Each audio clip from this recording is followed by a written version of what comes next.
In the previous class, we were able to look at the definition of single entry and incomplete records. We were able to look at the limitations of using the single entry and incomplete records system of recording transactions. We're also able to look at the causes of single entry or causes of incomplete records.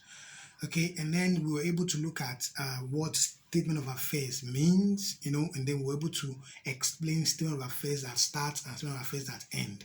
We're able to calculate or determine our opening and closing capital using our statement of affairs. Statement of affairs at start is for activities or records that were available as at the beginning of the period. So we can use that to get our opening capital. Statement of affairs at end is for activities to record or to show the position of items based on records that are available at the end of the period. We can use that to get our closing capital. We're also able to use the opening capital and closing capital to derive the profit or loss for the business. We also introduce drawings, okay, and then how we're able to use it to increase the closing capital and then compare to the opening capital to get profit or loss for the business.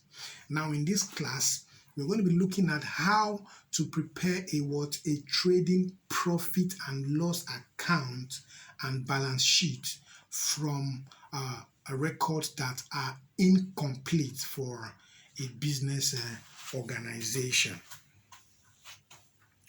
Preparing trading profit and loss account and balance sheet from incomplete records. Now, what we're trying to achieve here is that businesses with incomplete records, okay, sometimes or most times we be required to prepare trading profit and loss and balance sheet, okay, from these records that are available.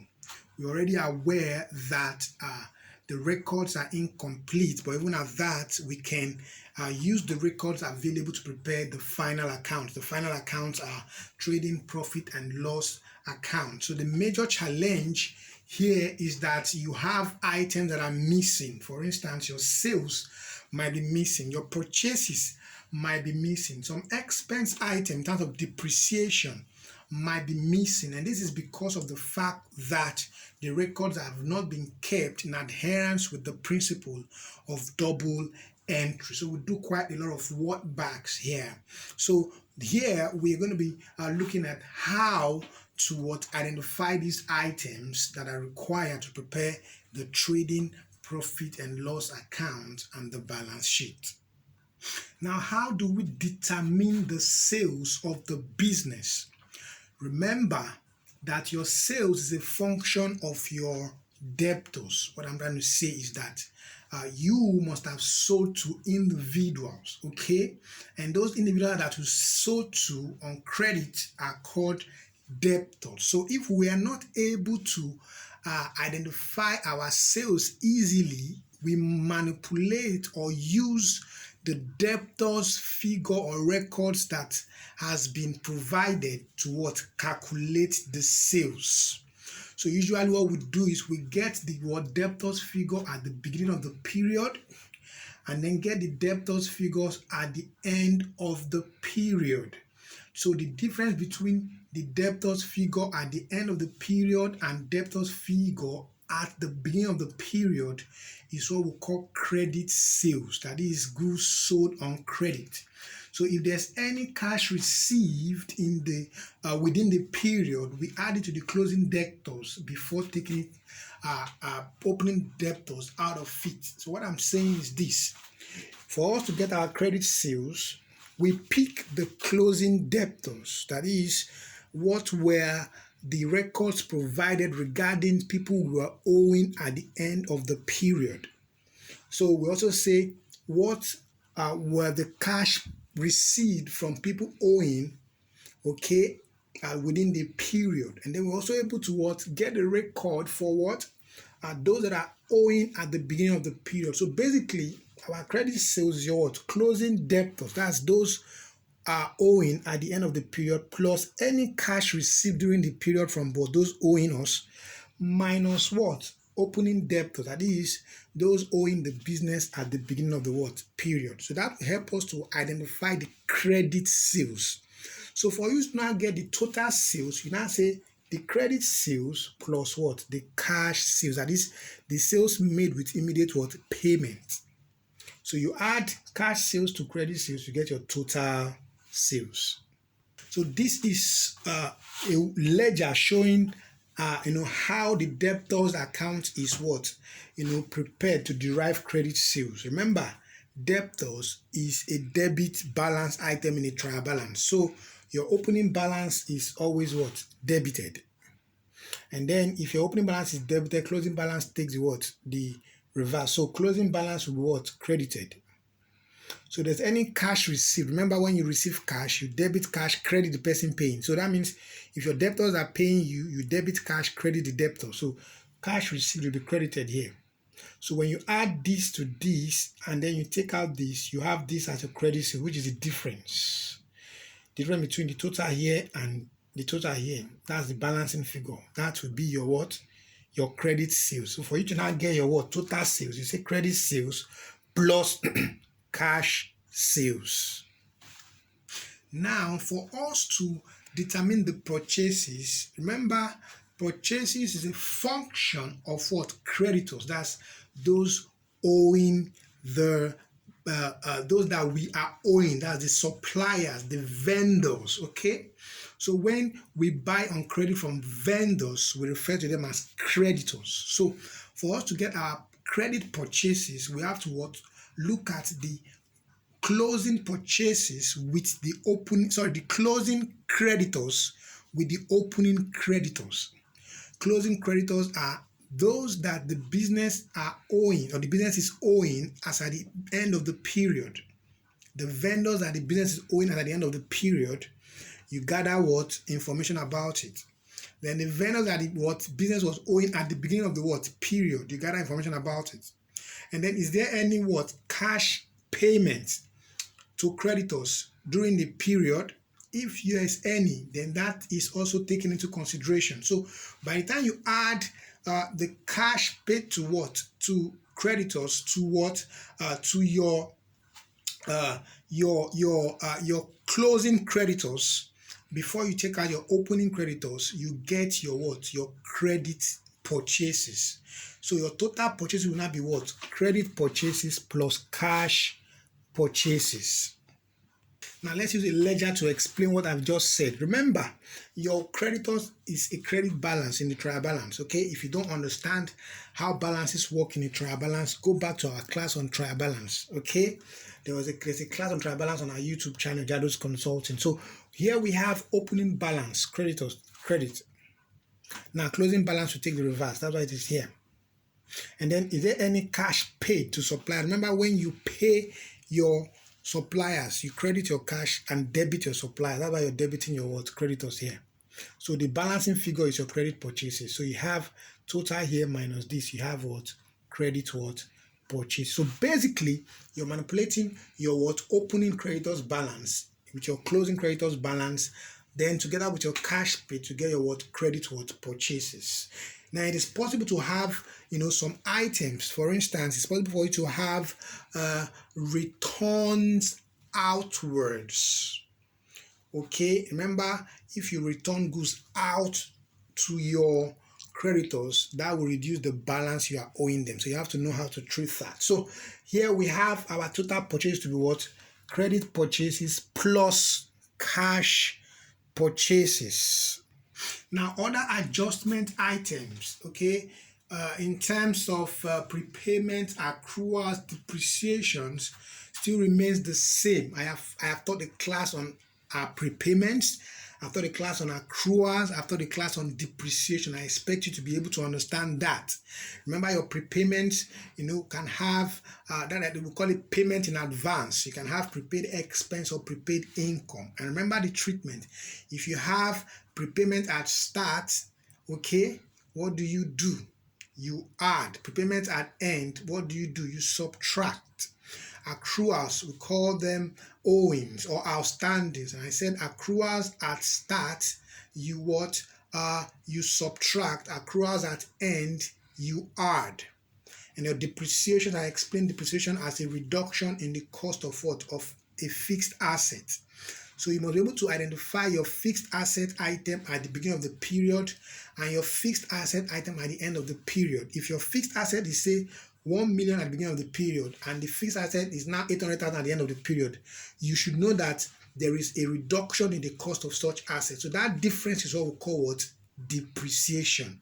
So you should be able to still use your knowledge on prepayment class, your knowledge on accruals class, and your knowledge on depreciation class in what? Preparing accounts in a system of what? Single entry and incomplete records. Now this is a question that will help us prepare trading profit and loss account and balance sheet from what? An incomplete record setting. So let's go. The following records we are gathered from the books of Sinola, a sole trader. So here they give us a cash book. Remember what a cash book is. Your debit side is for cash receipt, your credit side is for cash payment. So this is the cash book. We have balance brought for. This is like the opening balance, 350,000. Then there's cash sales, 800,000. Cash receipt from debtors, 365,000. We have rent paid, 150,000. Selling and distribution, 250,000. Cash purchases, 230,000. Cash paid to suppliers, 220,000. We have balance carried, and that's the closing balance there, 665,000. So he also said that for the following we are also recovered from the trader. Now this is 31st December 2009, 31st December 2010. Remember, we're paying the account for 2010.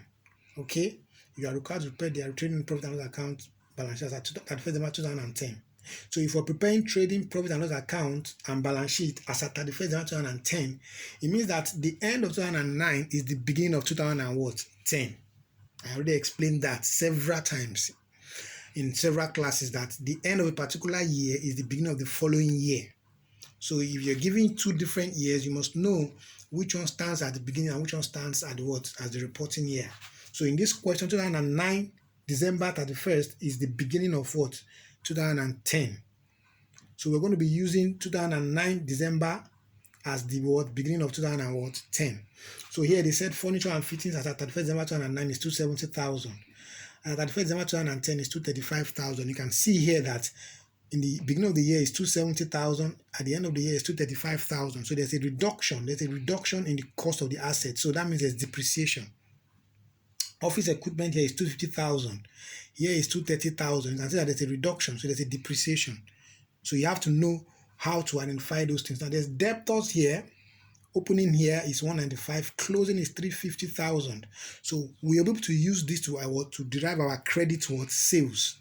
So we have creditors here, 125,000. We have 130,000 at the end of the year. Bank overdraft, 175,000, 120,000. Motor vehicle, 450,000, 400,000. Inventory is like your stock. Inventory, we have 290,000, 135,000. Accrued rent, remember your accrual classes. At start, 225,000, at end, 30,000. That's saying you are required to prepare the trading profit and loss account and balance sheet as at 31st December 2010. So let's go. This is Sinola trading profit and loss account as at 31st December 2010. Remember, our trading profit and loss account is a function of your what? Your turnover, cost of goods sold, other income if you have, and total what? Expense. The basic essence is to get our gross profit and our net profit or loss. Okay, so what do we do? First thing here is what? Turnover. Turnover here is 1,320,000. But how do we get it? That's how we show it now in our note 1. Remember, they didn't give us directly in the question. We only have cash sales, but we don't have credit sales. So we have to know if there's a credit sales that will be added to the cash sales. So here in the question, they've given us cash sales, but we don't know if there's a credit sales. And because there's debtors, okay, we should be able to use the debtors figure to get the credit sales. So what do we do? So let's go. Here we have debtors account. Remember, debtor is what? A debit balance. So opening balance will be what? Debit 195,000 is in the question. Look at the opening balance. Debtors as at 31st 2009 is 195,000. Okay. Then the closing balance takes the reverse. So that's 350,000. You can see closing balance here for 31st December 2010. What do you have? Debtors here is 350,000. So you have 350,000. So there's cash received. Look at the cash book. Look at the cash book. We have cash received from debtors, 365,000. Okay. So you debit cash book, you credit debtors. That's what you have here. So when you add 350 to 365, you have 715. 715 minus 195, that's the difference. That will be your credit towards sales, 520,000. So your total sales will be what? Credit sales plus what? Cash sales. So credit sales is 520,000 plus plus cash sales of what? 800,000. Credit sales is what we got in his debtors account. The difference here, cash sales is in the cash book, 800,000. So you add together, you have 1,320,000. That's your turnover here. So the next one is your cost of goods sold. Remember, your cost of goods is a function of your what? Your stock, your purchases, returns outward, and then your closing stock, Abi. Now the question now is, how do we get the opening stock? Is there. You can see the inventory here. 290,000 as at 2009. Okay, 135,000 as at 2010. So that means we have our opening stock, we have our closing stock. Now, is there how do we get our purchases? So our purchase is what? Credit purchase plus cash purchase. Is there cash purchase? There is cash purchase of 200 and what? 30,000. Okay, but how do we get our credit purchase? We compare our creditors at start with our creditors at what? End. If there's any cash paid, we take into consideration. So let's go. We have creditors account. Opening balance. Creditors is a credit balance. Okay, so it goes to credit side 125,000. Closing balance takes the reversal. That's it, 130,000 here. Then there's cash paid. When you pay a creditor, you credit your cash, you debit your creditor. That's why you're debiting your what? Your creditor here. 220,000. Look at your cash book. Cash paid to suppliers, 220,000. So we have cash paid at 220,000. So when you add 130 to 220, okay, that's 350. So 125 plus what they call it now, 225. Okay, can you see that now? So you add 130 plus what? 220. That's what? 350. So 350 minus 125. That's the credit purchase. That's the difference between the total in debt and the total in credit. So that will give you 225,000. That's your credit purchase. So your total purchase is your credit purchase plus your cash purchase. So total purchase is what? Credit purchase. Credit purchase is 225,000. What's your cash purchase? 230. That's in the cash book. You can see it here. So you add it together, you have 455,000.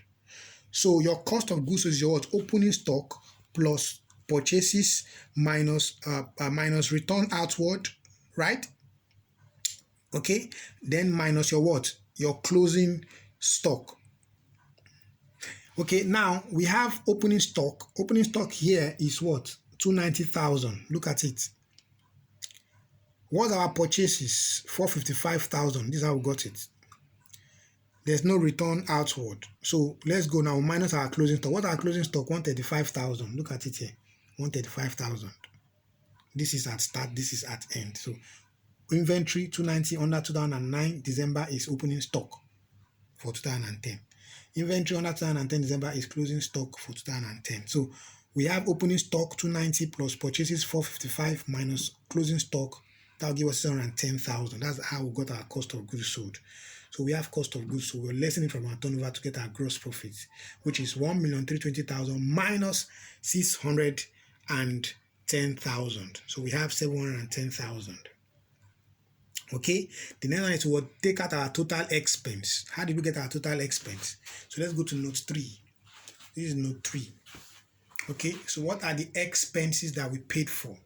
Let's go to our cash book. Our cash book says rent. We paid for rent 150,000. But is there any information on rent? Yes, there's an information on rent. I have accrued rent at start, accrued rent at end.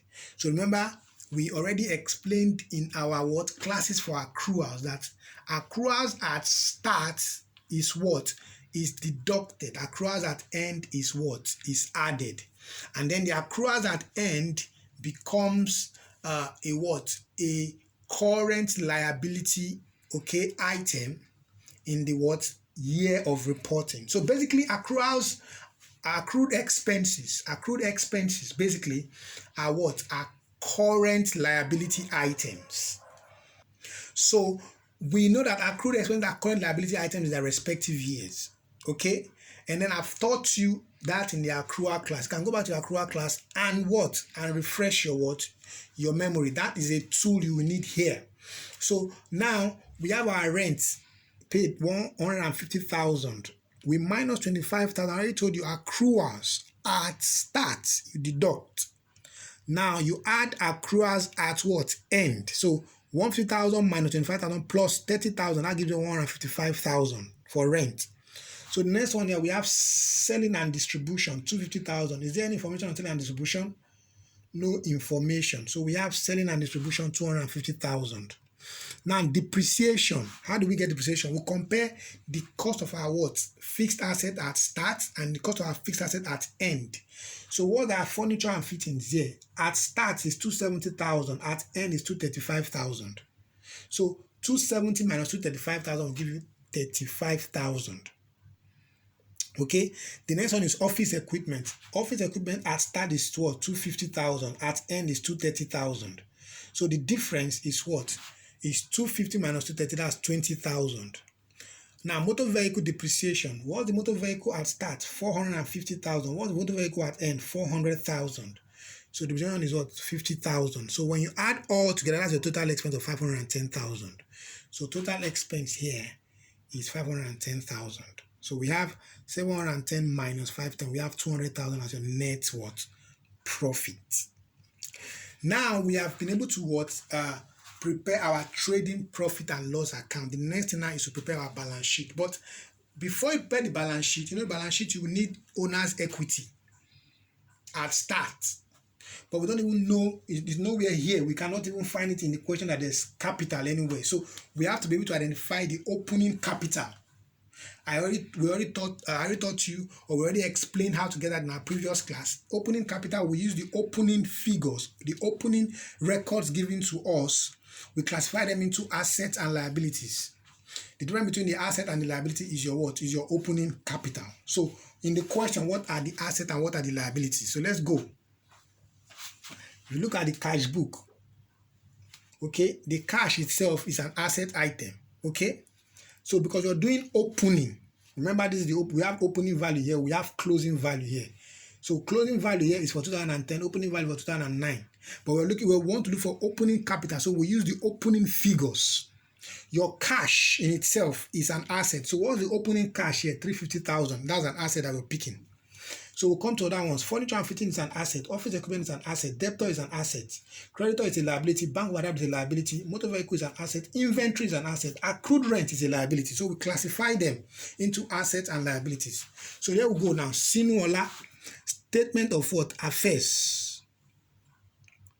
So we have statement of affairs. Total asset. What are the asset items? Remember, we're trying to get opening capital. So we use opening figures. So statement of affairs at 31st 2009, which is the opening figure of 2010. So what are total assets? Furniture and fittings in the assets, in the question in 2009, we have it as what? 270,000. So we pick it 270,000. Office equipment in the question is 250,000. We pick it 250,000. Motor vehicle in the question is what? 450,000. So we pick it 450,000. Cash in the question, you look at your cash book. What's the opening cash? 350,000. We pick it 350,000. Debtors in the question, what's the opening debtors here? 195,000. So we pick it 195,000. Inventory in the question, opening inventory here is 290,000. 290,000. So everything here is your total asset, 1,805,000. So what are the liabilities in the question? Creditors in the question, opening creditors 125,000.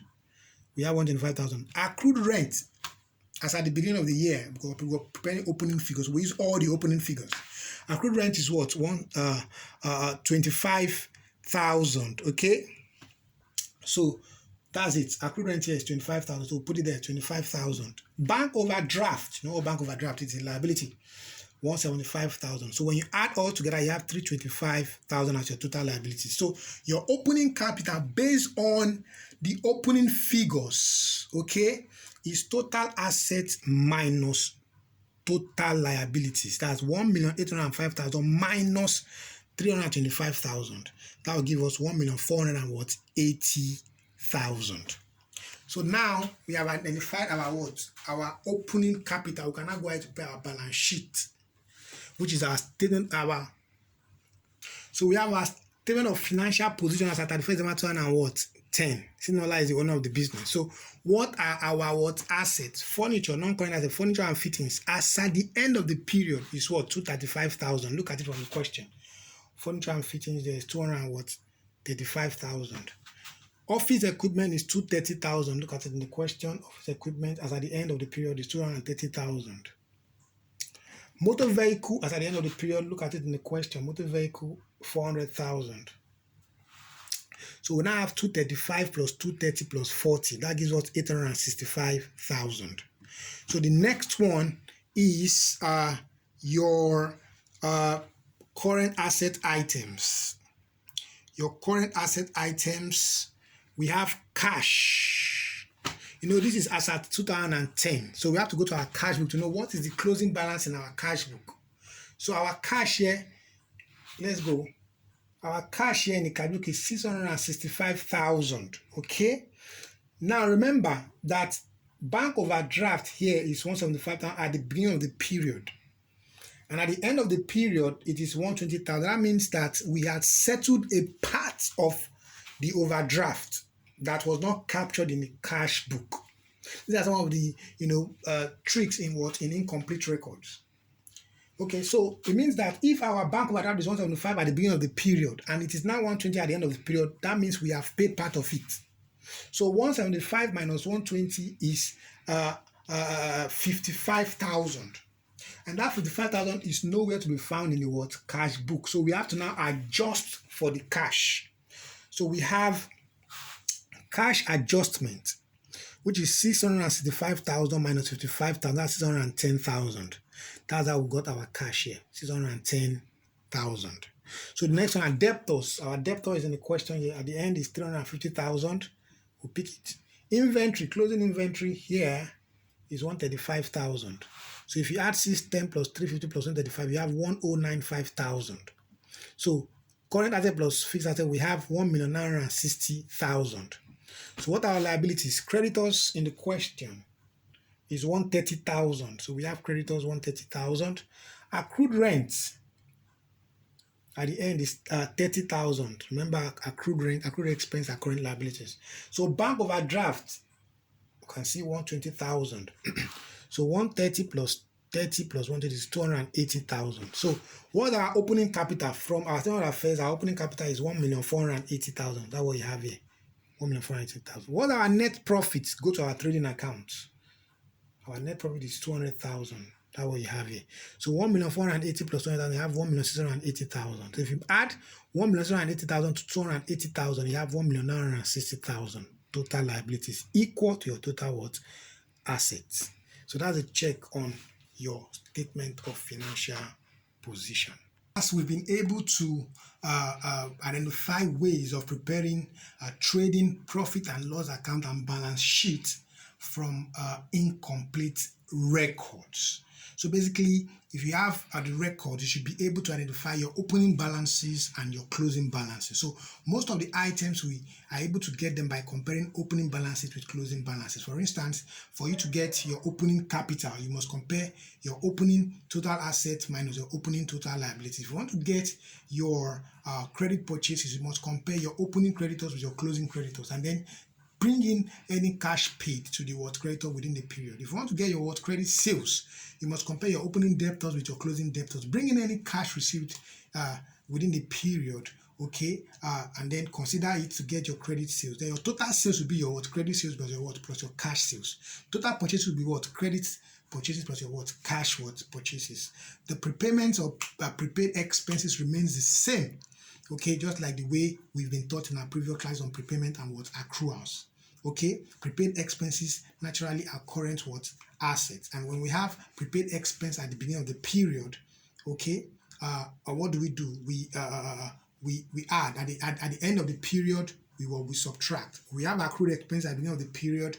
What do? We add we subtract at the end of the period. We add.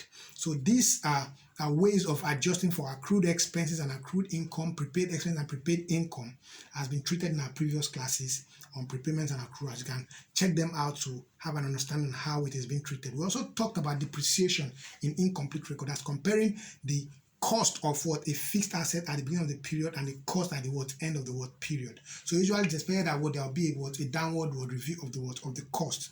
If your fixed asset is 10 million at the beginning of the period and is 9 million at the end of the period, that means there's what a depreciation based on the what incomplete record approach of what of preparing trading profit and loss account and balance sheet. So with that, we're able to get depreciation and then treat accordingly in the what expense account. So I would advise you to go through the illustrations. If you have questions, you can reach me on 081365063356 or send me an email, jeremiah.doso@gmail.com. You can drop questions in the comment section. I'll be there to reply you with the right answers. Thank you.